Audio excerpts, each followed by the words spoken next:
La haine ne construit pas un État, mais la paix construit des nations. Grand Angle, analyse et commente des événements en Afrique.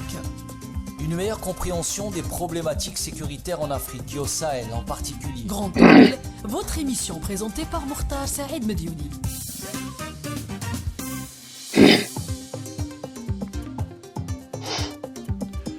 Mesdames et messieurs, bonjour, bienvenue dans notre émission Grand Angle. L'heure est grave pour toute cette humanité sur Terre. On assiste à un holocauste, malheureusement, une épuration ethnique.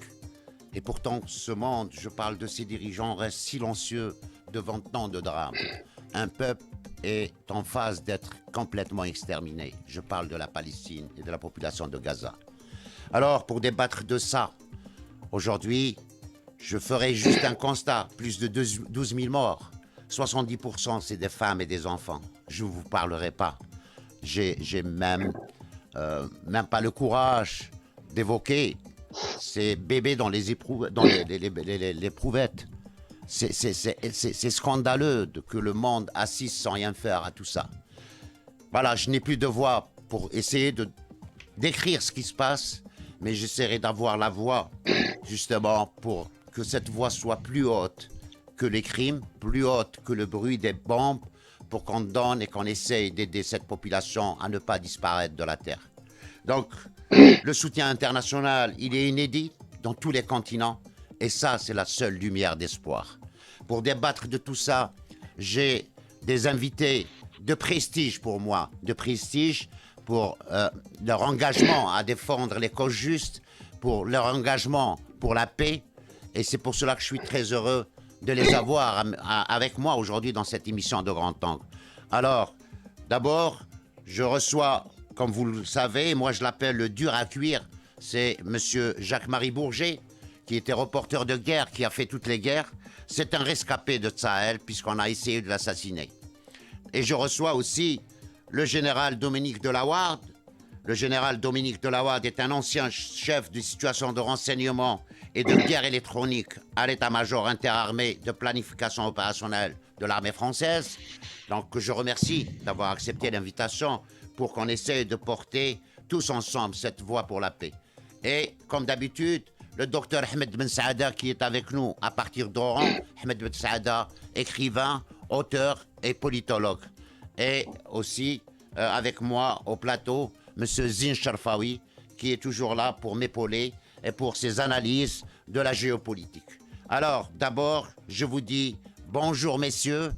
On va commencer avec monsieur Zine Sharfawi. Alors, monsieur Zine Sharfawi, ce constat, est-ce que c'est normal qu'on assiste comme ça dans ce monde à ce génocide? Non, ce n'est pas normal du tout.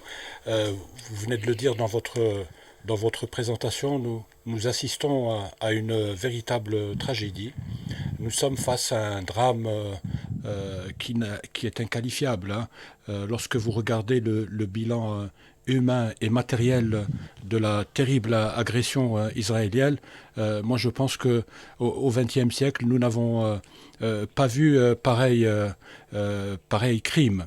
Alors, je vais répéter ce que vous avez un peu, les chiffres que vous avez donnés tout à l'heure.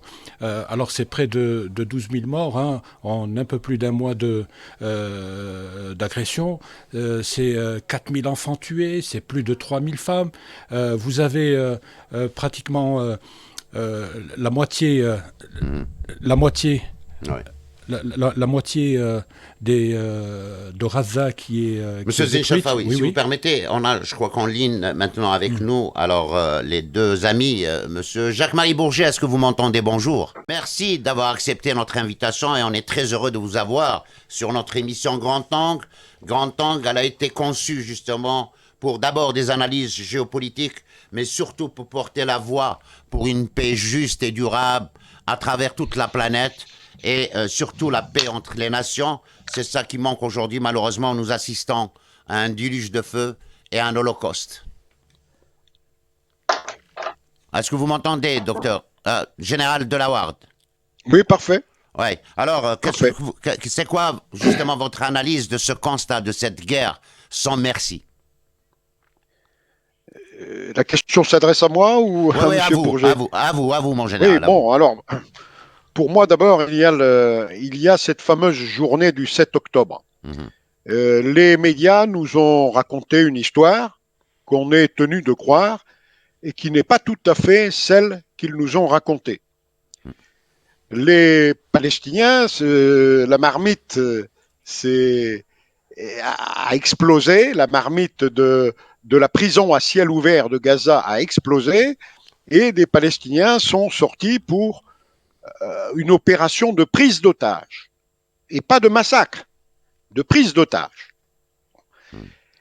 Comme chacun le sait, les populations des kibbutz ne sont pas désarmées, contrairement à ce qu'on voudrait nous faire croire. Mhm. Les populations palestiniennes, les populations israéliennes, Israël est un peuple en armes et les hommes sont entraînés, ils font 3 ans de service militaire, les femmes en font 2 et ils ont les armes, des armes de petit calibre, mais des armes quand même à la maison. Létal.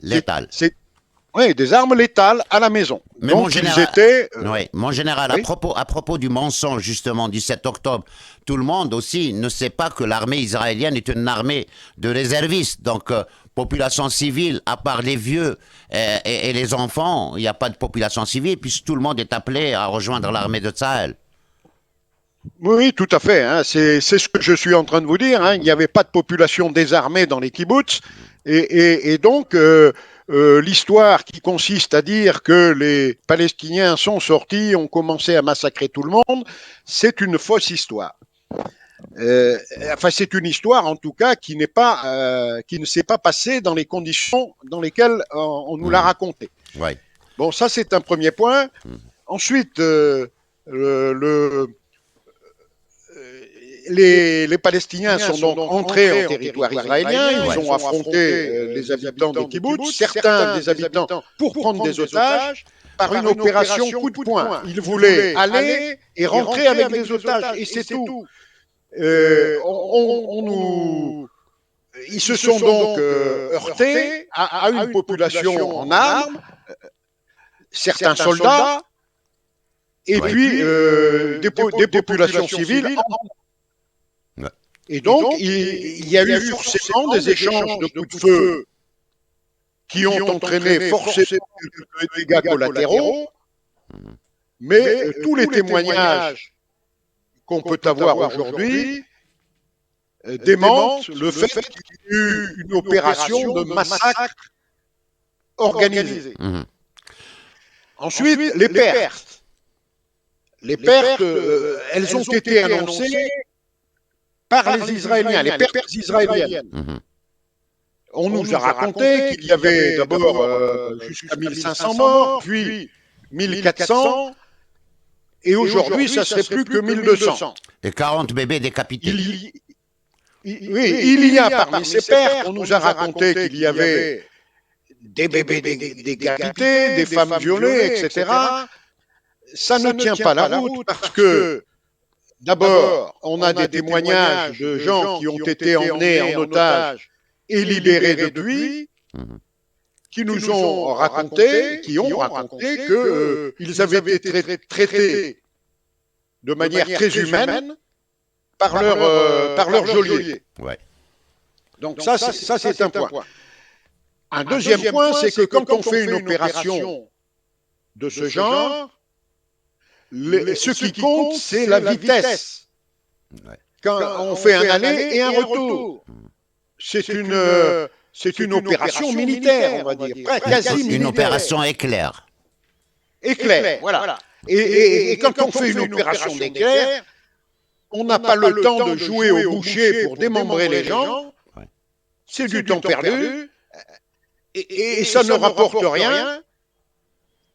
Et puis, on n'a pas le temps non plus de s'arrêter pour violer les femmes. Oui, mais mon général, si vous permettez, ça, c'est vous, le général. Moi, j'adhère à 2000% à votre analyse. Mais le simple citoyen lambda du monde, quand on a raconté ça et on a mis beaucoup d'argent dans les médias pour justement véhiculer ce genre de mensonges, et d'ailleurs même Joe Biden a repris, les Occidentaux, les chefs d'État occidentaux ont repris le même mensonge. Et ça a été justement le déclencheur de cette furie Ça, c'est ce qu'on appelle la propagande de guerre. Il s'agit de salir l'adversaire au maximum, de gonfler, le cas échéant, ses pertes, pour pouvoir frapper très fort. Une dernière chose dans les pertes, de nombreux témoins ont également dit que l'armée israélienne, lors de son intervention immédiate, avait frappé sans discernement à la fois les gens du Hamas, mais aussi les otages israéliens. Ouais. De nombreux otages israéliens sont morts sous les balles israéliennes, sous les obus de chars israéliens, sous les attaques de missiles d'hélicoptères israéliens. Et donc ça, il faut le dire, et ça relativise le montant des pertes et l'horreur des pertes tels qu'ils nous ont été décrits. Très Alors, bien. je n'exclus pas, bien sûr, les dommages collatéraux. Je n'exclus pas que des Israéliens aient été tués volontairement par les gens du Hamas, mais c'est certainement la partie la plus faible de ce qui s'est passé le jour du 7. Donc les représailles auxquelles nous assistons sont aujourd'hui construites Sur la et base justifiées par un mensonge. un mensonge, ouais. Un mensonge initial qui a été d'ailleurs souligné et dénoncé par de nombreux Israéliens. Eux-mêmes, ouais. Dans les journaux israéliens, on le voit. Si vous permettez, alors je vais donner la parole, je ne sais pas s'il est à l'écoute, Monsieur Jacques-Marie Bourget, qui a peut-être écouté l'analyse du général Dominique Delaware. Monsieur Jacques-Marie Bourget, encore une fois, bonjour et merci d'être là. Oui, bonjour. Alors, vous avez entendu l'analyse du général Dominique Delaware sur justement les... Oui, le chemin de la vérité est un long chemin, mais si vous voulez, c'est un fait que du 7 octobre est très ambigu, mais en même temps, est-ce qu'il faut se battre sur il y a eu tel et tel crime, il y a eu tel... Le vrai problème, pour moi, il n'est pas là. Le problème, il est que les Palestiniens sont bafoués, humiliés, massacrés, tués depuis près d'un siècle. Donc, qu'ils se sortent de leur prison et qu'ils commettent un acte de guerre, voire un crime de guerre selon les critères occidentaux ou onusiens, ça ne m'étonne pas. Moi, ce qui me désole, me déchire, c'est la condition faite à ce peuple dans l'indifférence totale, dans l'ignorance depuis un siècle et en particulier depuis 70 ans, 75 ans. Donc, pinailler, c'est vrai que les fameux kibboutz ont été essentiellement pilonnés par des chars, par des hélicoptères Apache avec des missiles. Il suffit de voir les dégâts dans les villages pour comprendre de quoi il s'agit. On a dit qu'il y avait des bébés dans les fours. Moi, j'ai connu en Irak, c'était Saddam Hussein qui avait sorti les bébés des couveuses du Koweït. Enfin, c'est la guerre du mensonge, quoi. Comme disait Camus, les premières défaites, la première victime de la guerre, c'est la vérité. Donc, si vous voulez, le problème, il n'est pas là. Le problème, pour moi, il est dans la Palestine, dans le sort fait la Palestine, dans la résilience, la capacité à résister de ces gens, parce qu'on leur a fait toutes les misères de la planète. Bon, en face, nous avons Israël, qui est quand même un expert dans le domaine du mensonge. 226 des résolutions de l'ONU qui n'ont jamais été acceptées ou mises la recommandation a été mise en œuvre. Donc, si vous voulez, le problème, il est dans le sort de la Palestine, il est dans le règlement qui ne se fera pas, hélas, parce que je pense qu'un État indépendant, c'est plus viable. Donc, le problème, il est là. Et en deuxième rideau, sur le rôle de l'Occident qui est en train de se suicider, si c'est bon, Israël se suicide en se comportant d'une façon aussi barbare, mais l'Occident qui l'appuie sombre en même temps. Je veux dire, je croyais pas que une âme humaine, si l'âme existe, pouvait avoir de tels comportements. Dire à des gens sortez de votre appartement par leur téléphoner, les Israéliens leur téléphonent et vous évacuez et vous prenez telle rue. Et les gens obéissent, prennent la rue. Ouais. Et quand ils sont dans la rue, on les tue, on leur tire dessus. Oui, parce que l'objectif, d'une c'est façon, d'exterminer le peuple palestinien. Bien sûr. Alors moi, j'étais dans le camp de, Monsieur Jacques-Marie Bourget. j'étais dans le camp de Sabra et Shatila pendant le massacre. Voilà, Le vendredi après-midi, j'ai réussi à faire une incursion dans le camp. Et le samedi matin, avec mon ami Marc Simon, le photographe, nous avons découvert le massacre. Donc, je sais ce que c'est qu'un massacre. Alors aujourd'hui, on vient nous dire, notamment en France, ah, mais le massacre de Sabra Shatila, Israël n'a rien à voir, c'était les phalangistes libanais. Mais c'est complètement faux. On a aujourd'hui tous les documents, c'est Sharon qui a exigé de Reagan l'autorisation de massacrer les camps. Il y a 3000 terroristes, il faut les tuer. Et cette action a été... D'ailleurs, monsieur Oui. Jacques-Marie Bourget, c'est pour cela que je dis de vous que vous êtes un dur à cuire. Alors, vos témoignages, mais c'est ça, vous devenez le cauchemar de Tsahel. Alors, vous m'avez si vous voulez vous m'avez devancé quand vous avez parlé de Israël se suicide. C'est justement ma deuxième question. Si vous permettez, monsieur Jacques-Marie Bourget, est-ce que je peux aller Oui, je vous permets, voir allez-y. le docteur Ahmed Ben Saada? Voilà, docteur Ahmed Ben Saada, bonjour. Oui, bonjour. Est-ce que vous avez écouté toutes les interventions du Oui, général oui, je les ai- Dominique? Voilà. Oui, je Voilà. les ai écoutés religieusement. Voilà. C'est extrêmement intéressant. La seule chose qu'il faudrait ajouter, c'est que actuellement, Israël utilise ce qu'on appelle les principes fondamentaux de la propagande de guerre, ils cachent les intérêts. Je vous rappelle que le plan d'évacuation de Gaza vers le Sinaï ne date pas d'aujourd'hui. Il a été révélé par les archives britanniques. On voulait le mettre en place dès 1971, donc c'est pas nouveau. On cache l'histoire. Le deuxième principe, c'est cacher l'histoire. Cacher l'histoire, c'est-à-dire que en fait, Israël est une colonie. En fait, c'est une création qui a été mise en place sur un territoire qui était occupé par des personnes. Donc, c'est une cause de colonisation d'un pays. Il faut jamais oublier que cette terre a été prise et que cette terre était occupée par des Palestiniens avant que des personnes viennent de partout dans le monde. Se faire passer pour des victimes, donc c'est sûr qu'actuellement, quand on regarde les médias occidentaux en général, on pleure pour les victimes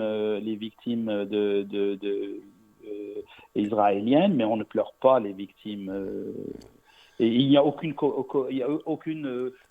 comparaison entre les deux. Il y a comme On a dépassé le crime de guerre et on a dépassé même le crime.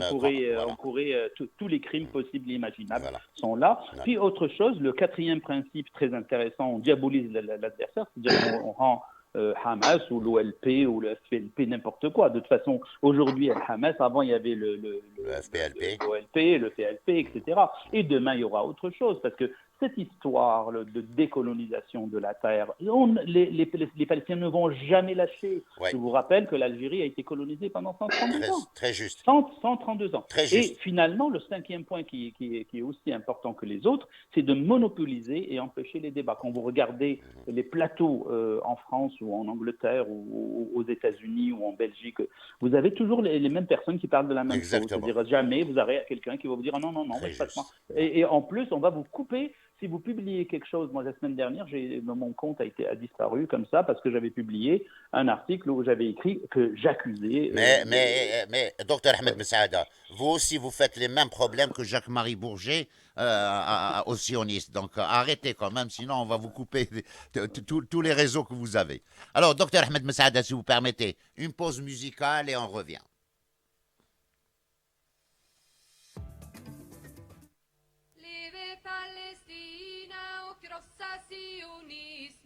Leve Palestina och krossa sionismen. Leve, leve, leve Palestina. Leve, leve, leve Palestina. Leve Palestina och krossa sionismen.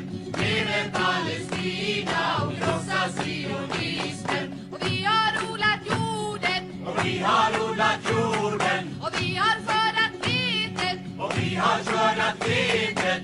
Vi har plockat citronerna. Och vi har plockat citronerna. Och pressat oliverna. Och pressat oliverna. Och hela världen känner till vår jord. Och hela världen känner till vår jord. Leve, leve, leve Palestina. Leve, leve, leve Palestina. Leve Palestina och krossa sionismen. Leve Palestina.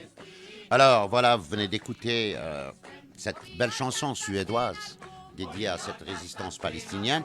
D'ailleurs, je rappellerai juste qu'en 70, la résolution 36-49, elle a donné le droit à l'Afrique du Sud, aux militants de l'ANC et aux Palestiniens de se défendre avec tous les moyens pour récupérer leurs terres. Donc quand on parle de terrorisme, tout ça, il faut, c'est du mensonge. Il a été bien expliqué par le général Dominique Delaware, comme par M.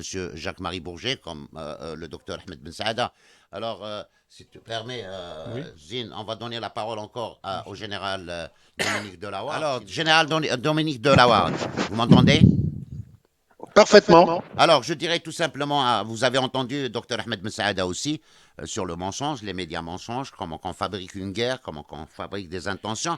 Vous, qui avez été dans la planification opérationnelle, donc dans cette guerre, moi comme vous, je ne vois pas qu'il y a une planification. Il y a une seule, c'est détruire au maximum, raser au maximum et tuer le maximum de Palestiniens pour régler définitivement le problème de la Palestine. Maintenant, j'ai une question pour mes invités.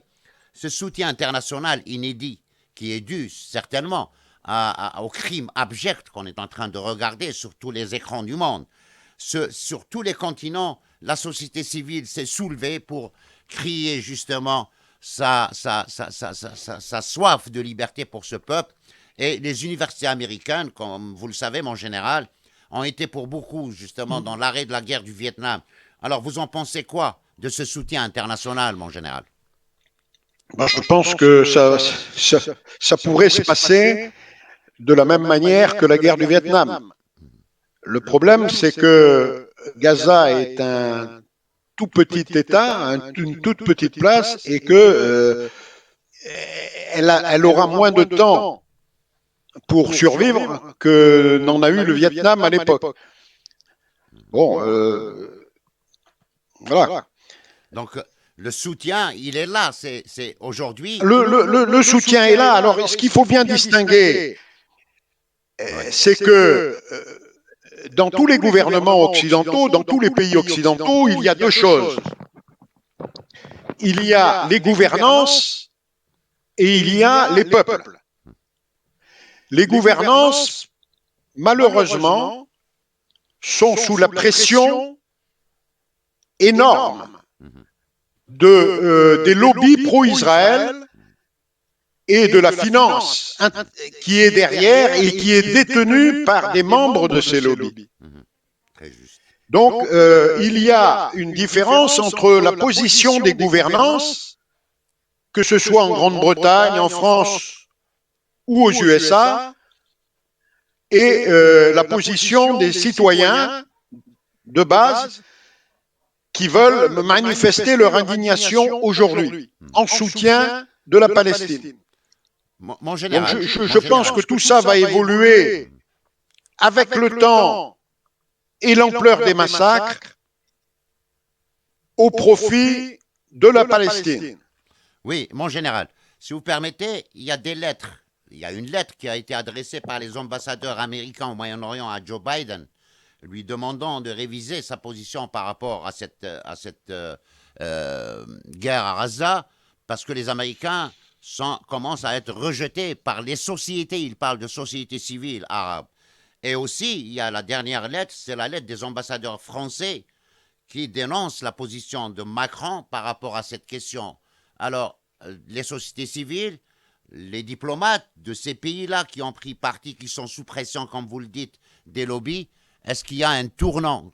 Est-ce que vous voyez un tournant dans cette guerre avec ce qui est en train de se passer?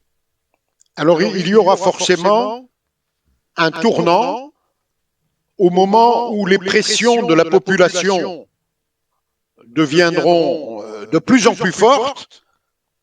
Les gouvernances, Macron, Scholz, Sunak en Europe ou Biden aux États-Unis seront forcés de suivre l'avis de leur population et les médias aussi.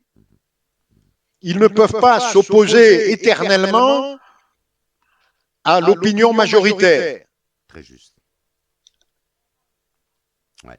Ben, je vous remercie, mon général. Je donnerai la parole à M. Zine Sharfawi dans le même sens. Oui, alors dans le même sens, avant que les ambassadeurs américains au Proche-Orient et que les ambassadeurs français au Proche-Orient écrivent à leurs présidents respectifs, et il faut rappeler à nos auditeurs et à nos auditrices que l'alignement des États-Unis de Biden, de l'administration Biden sur les positions israéliennes a déjà suscité avant un vent de contestation au sein même de l'establishment américain. On a eu des informations disant que des fonctionnaires du département d'État ont démissionné, d'autres ont contesté. Donc, même du Pentagone. Même du Pentagone. Je crois savoir aussi que des gens ont signifié leur mécontentement au niveau même de la Maison-Blanche. Alors, c'est valable donc pour les États-Unis. En France aussi, il y a des gens qui ne comprennent pas qu'un pays comme la France, qui a toujours eu des positions assez équilibrées par rapport au monde arabe, une région où la France comptait il y a 30 ans, il y a 40 ans, beaucoup d'amis. Aujourd'hui, la France a commencé à s'aliéner un bon nombre de pays. D'ailleurs, elle perd du pied en Afrique, elle perd pied maintenant dans le monde arabe aussi. Et je pense qu'en écrivant des missives au président Macron, les ambassadeurs de France en poste dans le monde arabe ont voulu tirer la sonnette d'alarme et attirer l'attention sur le fait qu'aujourd'hui, la France était très mal vue, commençait à être vue de façon très négative dans cette région. Et alors, juste avant de céder la parole à vos invités, je rappelle que au niveau des pays occidentaux, les sociétés civiles sont extrêmement mobilisées en faveur de la Palestine. Alors, ce qui s'est produit du 7 octobre à nos jours a permis de remettre la question palestinienne au centre de la diplomatie internationale. Et aujourd'hui, l'opinion internationale de façon générale et l'opinion occidentale redécouvre la question palestinienne dans ses moindres détails.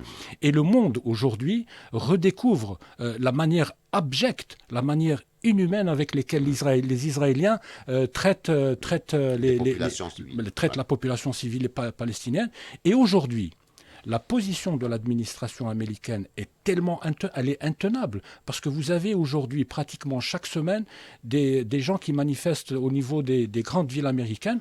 Vous avez rien que hier et avant-hier, vous aviez 1 million de personnes dans les rues au Texas. C'est énorme. Et aujourd'hui, Biden... C'est pour cela que j'ai dit un soutien inédit. Oui, il y a un soutien inédit. Aujourd'hui, la position de Biden est inédite. Elle est décriée, y compris au sein de son propre parti. Alors vous avez la gauche de son parti. Et il risque, ce qui se passe aujourd'hui au Proche-Orient, en Palestine... La position justement de Biden, elle est un peu égoïste.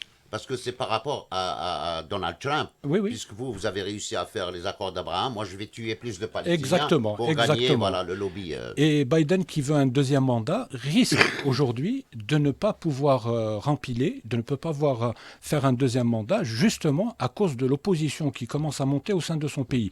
Juste avant de vous céder la parole, je prendrai quelques petites secondes pour rendre un hommage vibrant aussi aux pays latino-américains. Ouais. Vous avez des pays comme la Colombie aujourd'hui qui non seulement dénoncent ce qui se passe à Gaza, qui non seulement soutiennent les Palestiniens, mais qui ont décidé en tant qu'État de déposer des dossiers au niveau de la CPI pour poursuivre Israël pour crimes contre l'humanité. Ouais. Et ça, c'est magnifique. Merci, Zine. Alors, je donnerai la parole à mon ami Jacques-Marie Bourget. Alors, Jacques-Marie Bourget aussi a un amalgame qui est entretenu actuellement à travers les médias, à travers ceux qui soutiennent l'État sioniste. C'est quand vous êtes anti-sioniste, on vous classe directement comme étant un antisémite, alors que c'est faux. Moi-même, je toujours dis qu'il faudrait faire le distinguo entre Israéliens, Juifs et sionistes. D'ailleurs, les Juifs, à grande majorité aux États-Unis, manifestent chaque jour contre l'existence même de l'État d'Israël. N'est-ce pas, Monsieur Jacques-Marie Bourget? Oui, je vais répondre à votre question, mais avant, j'aimerais revenir sur deux points. À propos justement de Sabra et Shatila, il y a un chercheur britannique qui s'appelle Seth Anziska, qui est un très haut niveau, qui a retrouvé les documents secrets, c'est les conversations entre Sharon et Reagan au moment des camps de Sabra et Shatila. Et on peut voir que Sharon dit « Nous avons 3000 terroristes à liquider ». Donc, si vous voulez, ce qui se passe aujourd'hui à Gaza n'a rien de très étonnant. Ça fait partie de la doctrine, quoi. La liquidation des Palestiniens sous l'argument du terroriste est un truc, j'allais dire, banal. Mais ce qu'on oublie, c'est que les Palestiniens ont parfaitement le droit, même plus que le droit, même le devoir, de se battre pour reconquérir leurs terres, et ce droit est reconnu par l'ONU. Donc, on ne peut pas les taxer de terroristes. Ce sont des gens, des combattants nationalistes qui se battent pour reconquérir leurs terres. Alors, qui commettent éventuellement des crimes, c'est pas à moi d'en discuter. Simplement, les traités de terroristes, c'est comme pendant la guerre, quand on traitait les gens de Jean Moulin de terroristes. On est toujours le terroriste de quelqu'un, et en Algérie, tous les combattants, les militants du FLN et les combattants, les héros étaient des terroristes. Donc, ce langage est abusif. D'ailleurs, la BBC refuse d'utiliser le mot terroriste. Pour ce qui concerne l'antisémite, c'est devenu une arme de destruction massive. Moi, je suis tout le contraire d'un raciste, et je trouve que le raciste, quel qu'il soit, que ce soit antisémite ou anti-maghrébin ou anti-musulman, il est seul et unique. Je veux dire, faut pas le diviser.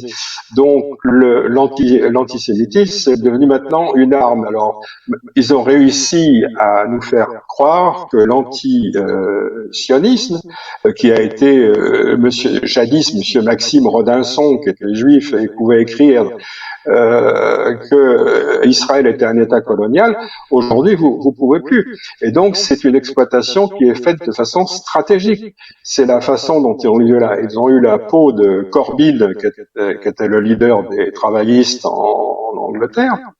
On l'a eu avec cet argument-là.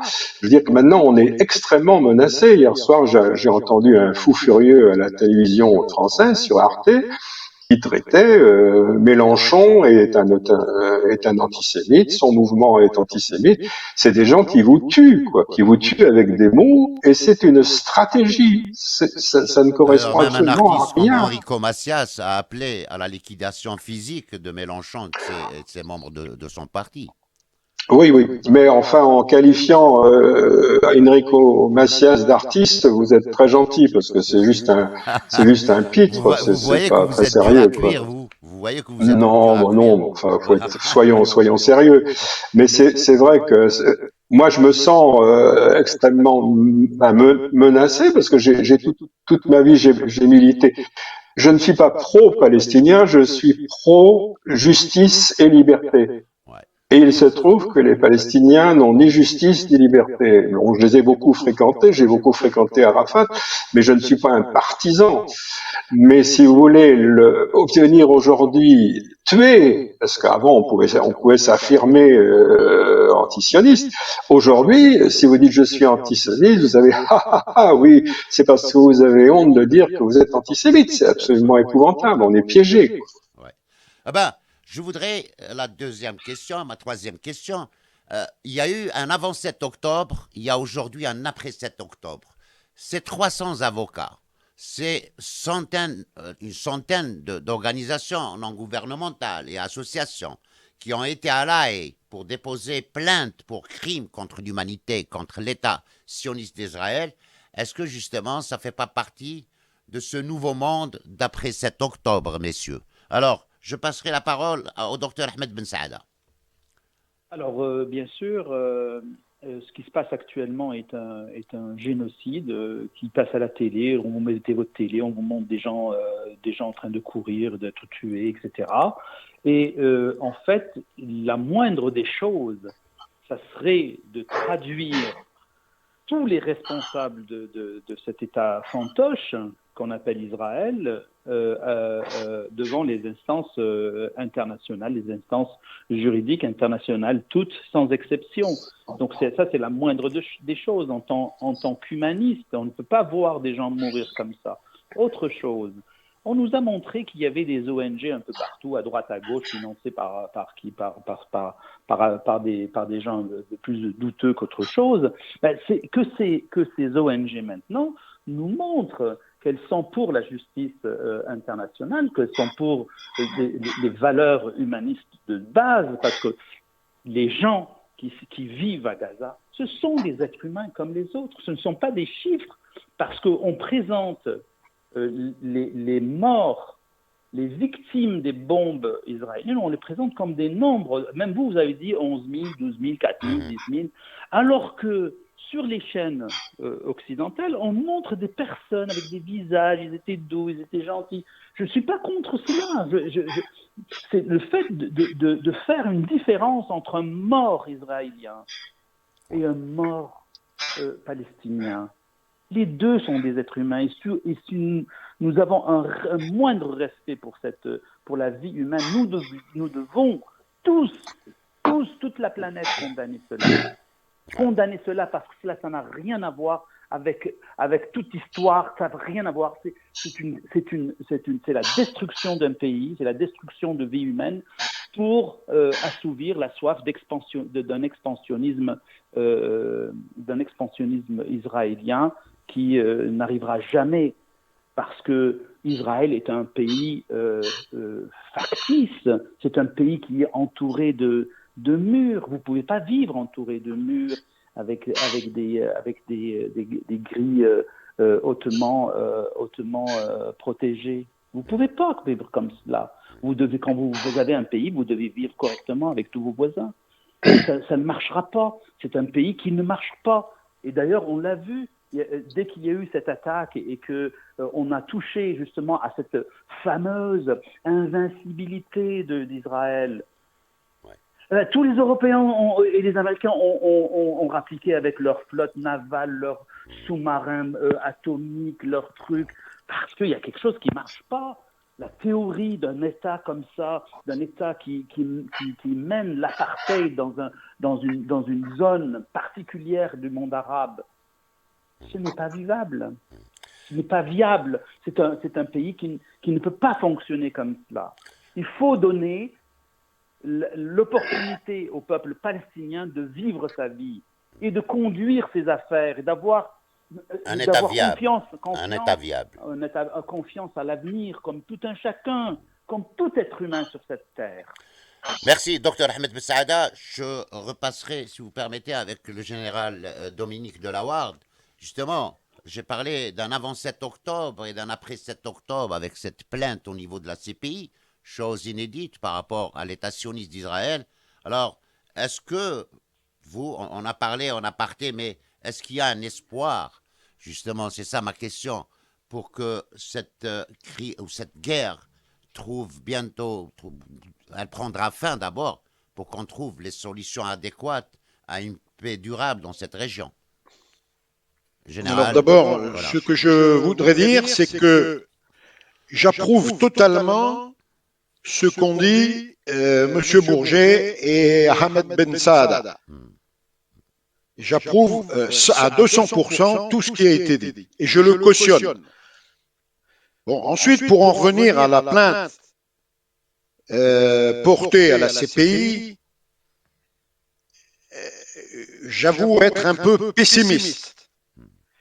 Aujourd'hui, tous les organes internationaux sont sous la pression de lobbies pro-Israël. Tous. Y compris la CPI, bien sûr. Donc, je doute que la CPI fasse la justice pour laquelle elle a été créée.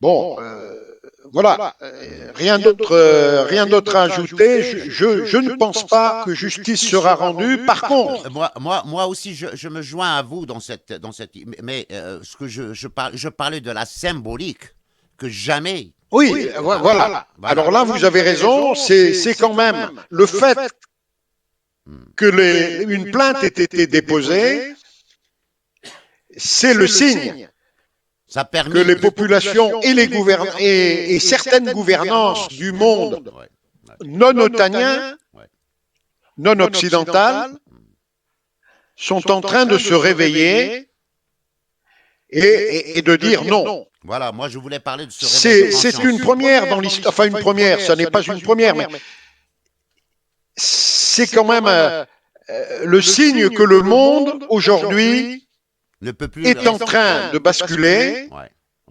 est en train de se met en situation de pouvoir dire non à l'hégémon israélo-US, parce que c'est bien comme ça qu'il faut le qualifier. Hein.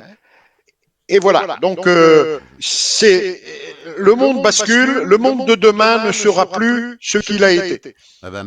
Merci beaucoup, mon général. Je donnerai la parole à M. Zine Cherfaoui qui est en train de la demander depuis tout à l'heure. Oui, alors juste un léger différent avec ce qui vient d'être dit. Moi, à mon avis, moi je pense que tous les pays du monde, ou du moins les pays sensibles à la douleur et à la tragédie que vit le peuple palestinien, à mon avis, doivent déposer plainte auprès de la CPI. Pourquoi ils doivent déposer plainte auprès de la CPI? Au-delà du symbole. Les crimes de guerre, les crimes pour génocide sont imprescriptibles. Oui, peut-être qu'aujourd'hui nous ne pouvons pas juger Israël, mais ou les bourreaux des Palestiniens, mais peut-être que dans 10 ans... Même si la marche elle est longue, oui, mais même il y a si toujours la marche... un espoir. Ces crimes, ce sont des crimes imprescriptibles. Personne ne pensait qu'il pouvait y avoir un procès de Nuremberg. Ah oui, alors non seulement il faut poursuivre aujourd'hui les criminels, ces criminels de guerre, moi je pense qu'il faut aussi poursuivre certains dirigeants occidentaux pour non-assistance à personne en danger.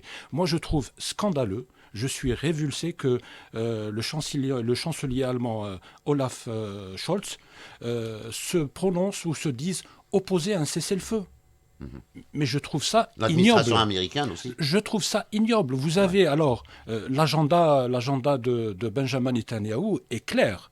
C'est-à-dire aujourd'hui, il a vu une fenêtre D'ailleurs, de c'était tir. prémédité. Sa carte qu'il a montrée à l'Assemblée générale de l'ONU, Oui. elle est la preuve que ce plan a déjà commencé avant le 7 octobre. Absolument. Alors vous avez Benjamin Netanyahou, dont l'agenda est clair, est de recoloniser la bande de Gaza, d'exterminer ses habitants, qui vivent déjà sous blocus depuis 2007. C'est une prison à ciel ouvert. Et en face, vous avez des gens qui l'encouragent en disant non, il ne faut pas de cesser le feu. Alors je vois aussi des gens qui s'opposent même à des pauses humanitaires, mais je trouve ça ignoble. Où est aujourd'hui leur humanité? Qu'ont-ils fait de leur humanité? Merci, Zine Cherfaoui. Alors, Jacques-Marie Bourget, mon ami, vous êtes toujours là? Je voulais donner un point, c'est-à-dire que le massacre de Sabra et Shatila a été déclaré en décembre 1982 acte de génocide par l'Assemblée générale de l'ONU. Il ne s'est rien passé. Contrairement à ce que vous affirmez, les plaintes à la CPI qui concernent la Palestine ont déjà été déposées il y a 4 ou 5 ans. C'est pas nouveau. Donc, ça n'a rien donné. Ça n'a pas été instruit. D'ailleurs, même votre Il se procès passe contre, rien. d'ailleurs, même votre Donc procès les nouvelles plaintes qui tout d'un coup disent ah hurrah, il y a des plaintes, mais ça n'ira nulle part, sauf dans le mur. La CPI est un outil qui a été créé par le monde occidental pour punir les Africains, les Serbes, les pas gentils, pour mettre Poutine en examen dans les 8 jours. Le jour où vous verrez Monsieur Khan aller mettre en examen Monsieur Netanyahou, j'ouvre le champagne. Donc, si vous voulez, l'histoire de la CPI, c'est un truc pour amuser les gogos. Je suis désolé, ça ne sert à rien. C'est bidon. C'est donc, juste mettre du mercurochrome sur une blessure. Jacques-Marie Bourget, mon ami. Donc aujourd'hui, je pense que c'est le réveil des consciences, la mobilisation de la société mondiale, je dis mondiale, même l'Afrique. Elle n'est pas restée à voir ce massacre. L'Afrique, ça bouge. Il y a une nouvelle génération d'Africains qui ne se soumettent plus. Il y a des marches un peu partout dans des pays africains en soutien à la Palestine. Donc, mais avec le temps, il y a déjà un après 7 octobre. Le fait d'avoir démontré que l'armée de Tsahel n'est pas invincible, que les services de renseignement qu'on nous décrivait, alors le Mossad, le Shin Bet comme étant des puissances en matière de renseignement, personne n'a rien vu. C'est tout ça les acquis. Aujourd'hui, quand on voit que dans les colonies, ceux qui se sont installés en Israël quittent les colonies, c'est déjà un acquis de cette histoire de guerre de Gaza. N'est-ce pas, Monsieur Jacques-Marie Bourget? Oui, sauf que les colons continuent à martyriser les habitants de la Cisjordanie dans l'indifférence générale. Même Biden a été choqué puisqu'il a demandé aux colons de se calmer un tout petit peu. Donc, moi, il y a les colons qui s'en vont, c'est peut-être non pas des juifs, mais des évangéliques, parce qu'il faut savoir que 25% des colonies sont occupées par des Américains de confession évangélique, c'est-à-dire qu'ils attendent eux aussi l'arrivée du Messie. Donc, ils viennent dans les colonies parce qu'ils partagent les volontés d'Israël. Ce qu'ils ont évité de dire, c'est que quand le Messie sera sur terre, les évangéliques tueront les Juifs. Bon, ça, c'est un problème qui les regarde. Mais disons que, bon. Oui. Alors, messieurs, mon ami Jacques-Marie Bourget, général Dominique de la Ward, que je remercie d'avoir pour la première fois été avec nous, docteur Ahmed Ben Saada aussi, et M. Zine Sharfawi. Oui. Alors, je vous donnerai, il me reste 2 minutes, je vous donnerai 2 secondes pour chacun. Alors, général Dominique de la Ward. Voilà. Il y a quand même une bascule du monde qui est en cours à la suite de l'opération spéciale russe en Ukraine, à la suite de l'affaire de Gaza. Cette évolution du monde est inexorable. Elle va vers le déclin économique, et le déclin des valeurs du monde occidental, qui ne fait plus recette nulle part dans le monde, et elle va vers l'émergence effectivement d'un monde multipolaire qui sera certainement bien meilleur pour le monde entier et pour la Palestine. Ah ben merci mon général pour cette note d'espoir pour cette humanité. Je donnerai la parole aussi en 30 secondes pour mon ami Jacques-Marie Bourget. Oh, bah vraiment 30 secondes. Si vous voulez, je pense que l'avenir de la Palestine se joue sûrement avec le renforcement des BRICS, c'est-à-dire que le monde maintenant ne va plus être unipolaire autour de Washington. Maintenant, il est bipolaire et cette deuxième partie du monde, le monde du Sud, auquel appartient l'Algérie, va peser d'un tel poids qu'il va falloir qu'il se passe quelque chose. On ne peut plus continuer cette espèce de colonialisme barbare. Donc, ça peut être la seule porte de sortie. Mais à oublier les CPI, les Biden, l'Occident se moque de la Palestine depuis 75 ans. Eh ben, merci mon ami, puis je suis fier de vous avoir comme ami, vous qui avez mené la vie dure à Tsahel. Alors, je vous remercie. Et je donnerai la parole à Ahmed Ben Saada, docteur Ahmed Ben Saada. Alors, je suis parfaitement d'accord avec ce qui a été dit maintenant. J'ajouterai juste une chose, c'est qu'il y aura un avant et un après 7 octobre 2023.